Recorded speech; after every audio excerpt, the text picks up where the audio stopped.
എല്ലാവരും വയറൊക്കെ നിറച്ച് മീൻ കഴിച്ചു. അതിൻ്റെ സന്തോഷത്തിലിരിക്കും.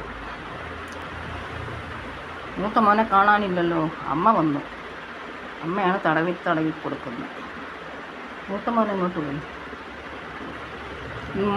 മണ്ണുണ്ണി രാ രാ രാ രാ ആ വന്നു. എവിടെ ആയിരുന്നു? മീൻ കഴിച്ചില്ലേ? നിറഞ്ഞില്ലേ? വാ, നീ എന്താ പിണങ്ങിയിരിക്കുന്ന? വാടാ, നിൻ്റെ അമ്മയുടെ കൂടെ വാ. കണ്ടോ, ഇവിടെ കണ്ടോ? ഇവിടെ എല്ലാവരും തിളകുന്നുണ്ടോ? മീൻ തിന്നല്ല സന്തോഷം. സൂപ്പർ. ഇവിടെ നീ പിണങ്ങി പോവാണോടാ? അയ്യോടാ, അവൻ പോയി പോയി പോയി പോയി അവൻ പോയി അവൻ പോയി. എൻ്റെ കൂട്ടുകാരൻ വരാറായി. അതാ അവനൊരു മഞ്ഞ കൂട്ടുകാരനുണ്ട്, മഞ്ഞപ്പൂച്ച. എന്നാൽ പിന്നെ നിങ്ങളൊക്കെ ഉറങ്ങിക്കുക കേട്ടോ. എനിക്ക് ജോലിയുണ്ട്. നാളെ വിഷു ആകുമ്പോഴേ ഇവിടെയൊക്കെ ഇച്ചിരി ഒന്ന് സെറ്റാക്കണം.